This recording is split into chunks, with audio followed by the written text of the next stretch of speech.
At my brother's 40th birthday party, my father hit me in the head with a champagne bottle. The reason I refused to hand over the deed to my $450,000 condo. The condo I bought on my own with zero help from them. But the worst part wasn't the bruise or the blood on my pale blue dress. It was the silence. No one tried to stop him, not even my brother. That night I realized something far more painful than physical violence. My family didn't just want my property. They wanted to erase me. They'd already started. My face was missing from the family album. My name was left off the guest list, and when I fought back, they made a video painting me as the traitor. My name is Camille Dawson. I'm 33 years old, and I live in Austin, Texas. This is the story of how I lost everything and took back more than they ever imagined. Now, before I tell you what happened next, let me ask you, have you ever had to choose peace over people who share your blood? Have you ever realized you were nothing more than a convenience until you said no? Tell me in the comments. And if this story feels like a mirror, stay with me. You're not alone. I wasn't always the outsider, at least I didn't think I was. Growing up in San Antonio, our family looked perfect from the outside.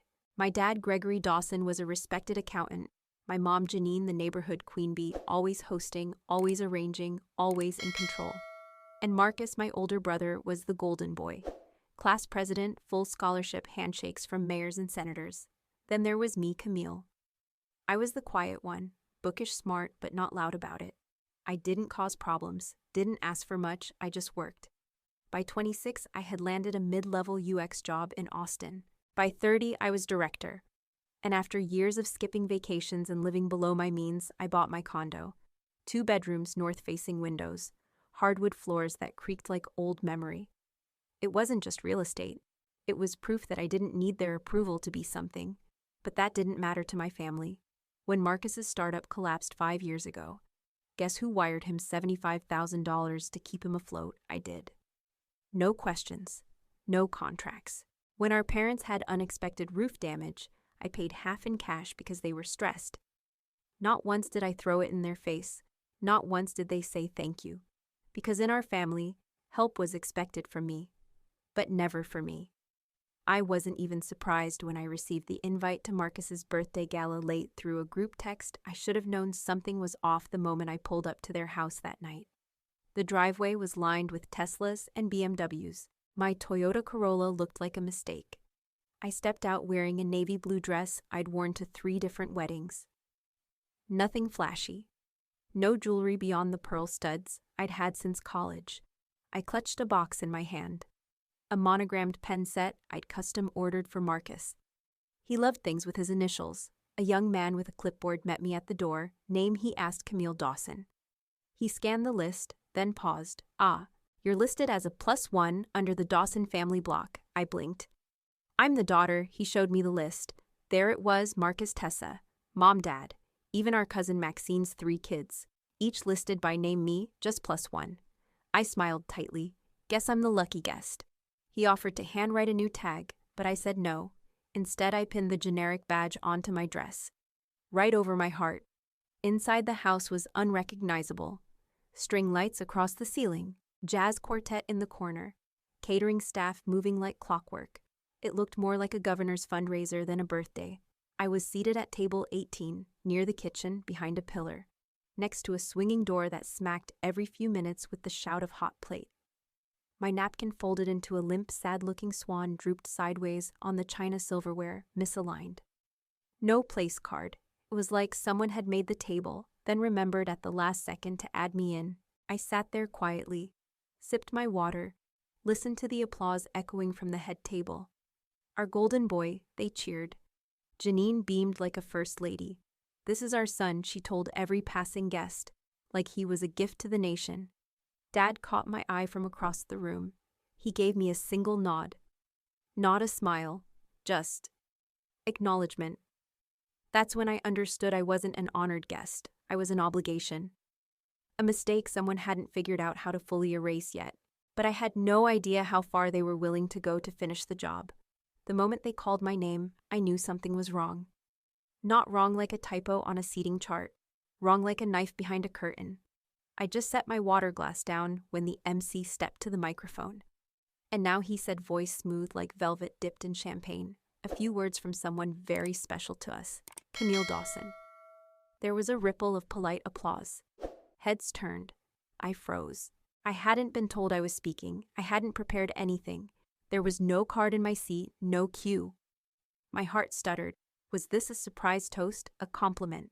I stood slowly, my heels clicked too loudly against the marble floor. A spotlight found me, too bright, too direct. It made the whole room feel like a stage, and I wasn't holding the script. As I reached the podium, the screen behind me lit up. Not with my face. With Marcus's, a slideshow rolled. Marcus in Little League. Marcus at his science fair. Marcus shaking hands with the mayor. Marcus's first building design music swelled something orchestral like a campaign ad. Then came the narration, Janine's voice soft and reverent. From the very beginning, Marcus was destined for greatness. Then Gregory's. We always knew he had something special, that spark you can't teach. I stood at the mic, hands clasped in front of me, smiling tightly, because frowning would be too honest, because if I didn't smile, they'd call me sensitive. Not once did they mention the $75,000 I loaned Marcus during his early days. Not the nights I helped him reformat pitch decks after system crashes. Not the weekends I drove from Austin to San Antonio to help him set up his office. No, I didn't exist in their story. Not even as a footnote. The slideshow ended with a glittery title card, a legacy in the making applause.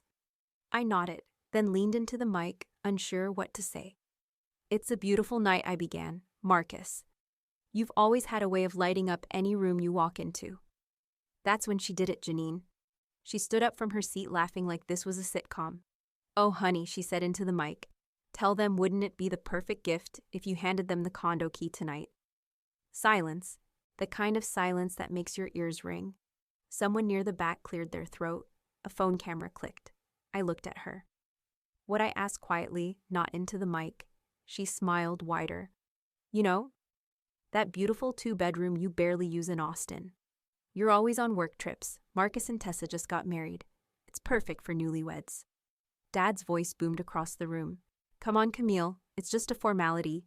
You don't need all that space for yourself. It wasn't a suggestion, it was a trap.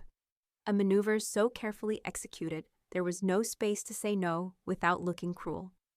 Guests shifted in their seats, some looked embarrassed, others intrigued. I saw Tessa's expression tighten, but she said nothing. Marcus stared at his plate. This wasn't agreed on, I said into the mic. Clear, sharp, a few gasps, a murmur near the fruit table. Janine waved a hand. Oh, don't be dramatic, sweetheart. It's a symbol of love, that's all. My pulse thundered in my ears. My skin felt too tight. Every cell in me begged to scream, to list every sacrifice, every payment, every damn time I showed up, but I didn't. Instead, I looked at her, at the perfectly set curls, the flawless makeup, the smile stretched like paint across cold porcelain. This was a performance, a setup, and I was meant to fold. I didn't. I gently set the mic down. The thud echoed like a heartbeat. And I smiled, not a kind smile, a knowing one, the kind that says, I see you and I won't forget. Then I stepped off the stage, not realizing the real ambush was still waiting just beyond the dessert table. I hadn't taken more than 3 steps from the stage when I saw him. My father, Gregory Dawson, stood by the dessert table, arms stiff at his sides, jaw clenched like he was biting down on something hard. He wasn't looking at the cake, he was looking at me. Janine hovered just behind him, champagne flute in hand, whispering something I wasn't meant to hear, or maybe I was. She just embarrassed us. Her voice was sour with rage. No mask now, no performance, just venom. I slowed not because I was afraid I wasn't. Not yet, but because something in the air shifted. Heavy electric. Like the static before lightning strikes, I looked around, searched the crowd. Tessa glanced away. Marcus didn't even look up. That was my final answer. Gregory reached for the neck of a champagne bottle on the table. I assumed naively he was topping off his glass. But then he turned. Fast. Without warning, the base of the bottle cracked against the side of my head. Not a full blackout. Just a flash like a camera that never turned off. Pain exploded in white across my vision. My knees buckled. Gasps. A scream. Someone dropped a plate. Warmth crept down the side of my face. Blood, I tasted metal. "You ungrateful brat," Janine spat. "We gave you everything." She wasn't whispering anymore. I didn't process the words, not fully. Not then. My body was moving before my mind caught up. I bent, pressing my hand to the side of my head. It came away red. But what burned worse than the wound was the silence. No one stepped forward. Not even Jonah, my cousin. He shouted. Someone call the police, but he didn't move. I stood, straightened my back, wobbled slightly, but didn't fall. My pale blue dress was already soaked with red, staining down the front, blooming like a twisted rose. A woman near the fruit table whispered, "She's being dramatic, right?" "No." Another voice answered, "That man hit her. I got it on video." I didn't scream, didn't cry, didn't raise my voice. I walked through the crowd, past Marcus, who stared harder at his untouched dessert, past Janine, who didn't even blink. Outside, the night air slapped my face, cool, cruel. No one followed. I called an Uber with trembling fingers. Blood crusted down my cheek by the time the car pulled up. The driver hesitated. "You all right, ma'am?" "Hospital," I said. "That's all." At the ER, the lights were harsh, white and clinical. The nurse didn't ask too many questions. She didn't have to. She'd seen women like me before. "Anyone coming to pick you up?" I shook my head. "No, just me." She gave a quiet nod. Not pity, recognition. "You're not the first." She pressed gauze to my temple. Her touch gentle, like she knew where it hurt most, not the skin, the trust. Hours later, I collapsed onto a guest bed at Leah's place. She'd left a towel, a mug of tea, and a folded sweatshirt I hadn't worn in years. I didn't touch any of it. I just lay there, shoes on eyes, open glass still ringing in my ears. At dawn, the pain pulsed harder. Each heartbeat reminded me of the bruise and the truth. Not only had they hit me, they had already begun erasing me. The album, the guest list, the speech. I was never part of the celebration. I was the cost, a casualty of their performance. And now, I was done pretending I didn't see it. By morning, the throbbing had settled into something worse than pain. It became clarity. I sat at Leah's kitchen table, bandage taped to my temple, scrolling through messages that weren't from family. Not one. But there was something else, a voicemail. From a number I didn't recognize. "Hi, Miss Dawson. This is Jeanette from HomeQuest Realty. Just confirming our 2 p.m. walkthrough at your condo today. We'll meet at the entrance unless you prefer to use the lockbox." My blood turned cold. I didn't schedule anything, I said aloud. Jeanette hesitated. "Oh, it's listed under your name. Co-signer Orville Dawson. The account's under your title." I didn't respond. I hung up, then I sat there, phone in one hand, fist gripping the tablecloth in the other. They weren't just humiliating me. They were trying to sell the condo. My condo. I thought back to a dinner the week before. Orville had grabbed my bag by mistake, said it looked like Mom's. Had he taken my key, copied it? I opened my purse. The backup key I always kept gone.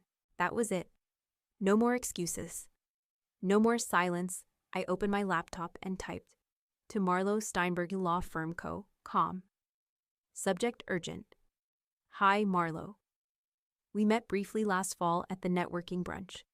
I think my parents are trying to steal my condo. There's a showing scheduled under my name.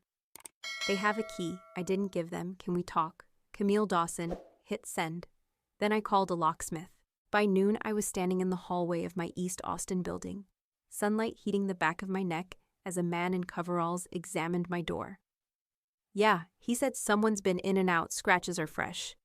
Looks like they didn't know exactly where to insert the key." "Can you change the locks?" I asked. "Of course you want a deadbolt too." I nodded. Inside, I stood by the entryway, watching him work metal clinking parts laid out like tools in a quiet war. When he finished, he handed me 2 new keys and a copy of the receipt. "You'll sleep better tonight," he said. I didn't. That night, I stayed up watching shadows crawl across my ceiling. Every sound made my muscles tense. Around 3 a.m., an email arrived. From Janine Dawson. Subject, "Let's talk. Camille, we love you. This has gone far enough. Please come by the house this afternoon. No guests, just us. Let's fix this. Mom." I stared at it for too long. Some part of me, that small child still inside, still wanted to believe, still hoped they'd say sorry, still craved something like home. At 2:15 p.m., I pulled into their driveway. It looked staged, Solar lights perfectly aligned. Porch swing freshly painted. Even the wind chimes had been cleaned. Janine opened the door before I knocked. "Camille, baby," she said. Arms open, her hug was warm, but her body stayed cold. Inside it was worse. Fresh orchids on the table, my favorite cookies, framed childhood photos that hadn't been there in years. Even the lighting felt curated. Marcus sat on the armrest of the couch not speaking. Tessa wasn't there, that felt intentional. Just us. Janine said again, gesturing to my old seat by the fireplace. I didn't sit. Gregory stepped out from the hallway, holding a thick manila envelope. "We've been thinking," he began. "We just want clarity, no more misunderstandings." He handed me the envelope like it was a peace offering inside deed transfer agreement legal terms. Wrapped in soft language, asset clarification, family reallocation, mutual understanding. I flipped to the signature line. "You want me to give you the condo?" I said flatly. Janine smiled. "It's just a formality, sweetheart. You're barely there." Marcus and Tessa could use the space. Gregory added, "You're not even reading it. Don't you trust us?" I placed the folder down deliberately on the coffee table just to the left of the tea tray. "No," I said. "You're not fixing this. You're staging a robbery in daylight." Janine tilted her head. "Don't be so cold, Camille. We're family." I took a step back.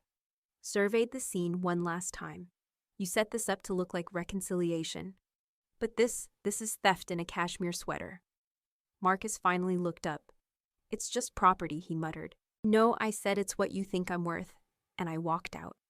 No raised voices, no slammed doors. Just truth finally spoken, in my car. I called Marlowe. "I'm done," I told him. "File everything."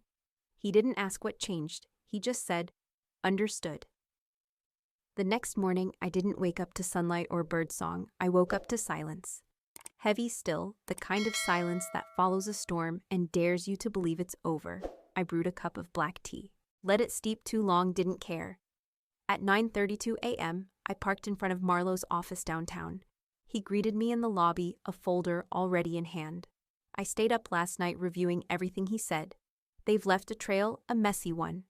But here's the good news. You still own the house they're living in. I blinked. I do. Marlowe flipped to a document. Foreclosure Rescue 2010. You bought the title, they never transferred it back. They've been living there under assumption. I stared at the page. That house, that perfect little suburban home they clung to, was mine. I gave them a lifeline, I whispered. They turned it into a noose. He nodded. Calm, professional. No media, no drama. We'll file the eviction quietly. And we did. 3 days later, a county officer delivered the notice. Not me, not Marlowe. Just the system doing what it does best on paper. I didn't see it happen. But Marcus filmed it. Posted the footage to the extended family group chat like a martyr seeking sympathy. The video was grainy. Orville, in a wrinkled robe, opened the front door with a piece of toast in his hand. The officer handed him an envelope. Delora Janine stood behind him mid-sip from a porcelain mug. Their faces collapsed. Not rage, not disbelief, just stunned realization that the rules didn't bend for them anymore. Orville slapped the paper against the wall. The video cut off just before Janine shouted something too blurred to hear. I watched it twice, then turned off my phone. That night I sat in my condo with the lights off, just the hum of the fridge and the scent of metal lingering from the locksmith visit. No music, no news, no Netflix. Only peace. Until the buzz.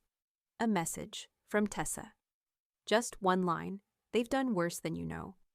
Attached a photo, an old family album laid open on her lap. Page after page. Holiday dinners, birthdays, graduations. I wasn't in any of them. Not one.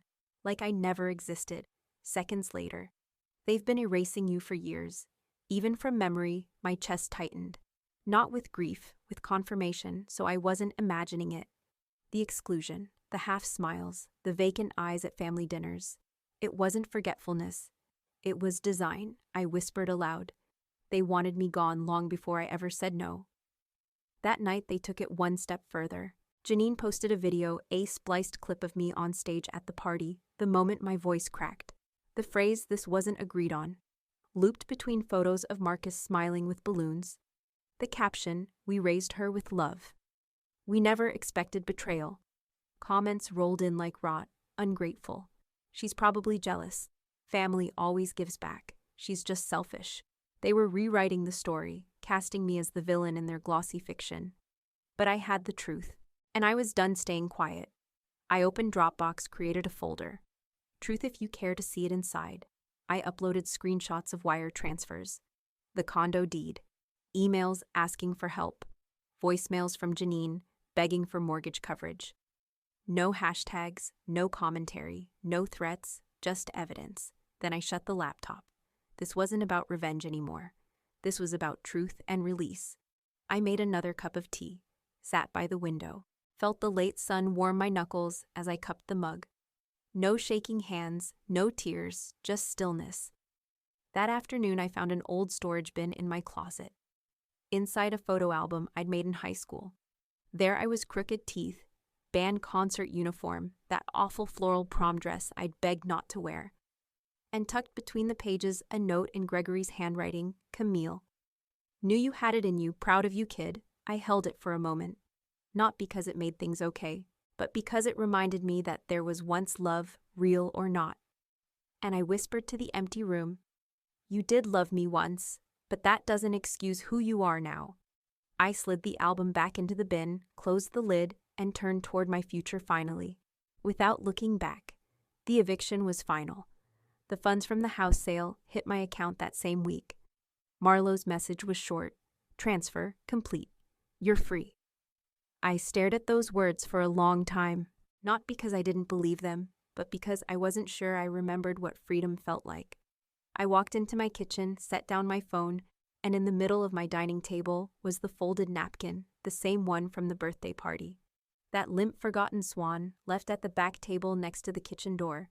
Somehow it had ended up tucked away in a dusty cabinet at my parents' house. The only thing of mine they hadn't thrown out. Maybe it was guilt. Maybe they meant to toss it and forgot. Or maybe they kept it because deep down, they knew what they'd done. I smoothed its edges, placed it at the center of the table, and breathed. No tension in my shoulders, no tightness in my chest. I didn't need an apology anymore. I didn't need them to acknowledge my pain. I had done that for myself. Later that week, a cream-colored envelope arrived. Handwritten from Tessa. Inside, a simple baby shower invitation and a note scribbled at the bottom. "I'm sorry I didn't know how far they went. You deserved better. I didn't cry. I didn't answer. I didn't go. Instead, I made a quiet donation to a local women's shelter." In the memo line, I wrote, "In honor of a new beginning, because some cycles don't need to end with fire. Some just need to end that night." I cooked dinner, simple pasta with garlic and thyme. I set 2 plates. Not out of habit, out of intention. Amina, my friend, arrived with a bottle of wine and a tiny orchid. "You need more green in here," she said, placing it by the window like she'd always belonged. We ate slowly. No tension, no performance, just presence. And when I looked at the napkin swan on the table, I didn't see rejection. I saw proof. Proof that I was never the problem, only the one who stopped pretending. That night, as I stood in the quiet of my own kitchen, I realized something. This story was never about a condo. It wasn't even about inheritance or a birthday party turned battleground. It was about reclaiming space, not just square footage, but identity, voice, self. They tried to take everything, but in doing so, they gave me something more powerful than permission. They gave me a reason to walk away and never look back. Because sometimes justice doesn't look like revenge, it looks like peace. Silence, a locked door that only opens for those who truly see you. So let me ask you this. Have you ever had to choose peace over family? Have you ever learned that blood doesn't always mean belonging? Tell me in the comments. I read everyone, and if this story reminded you of your own quiet strength. Vote number 5 in the comments if you believe in healing through truth. Vote tap for 11. Don't forget to subscribe to Sophia's Revenge Stories for more true tales of quiet rebellion and powerful closure every single day.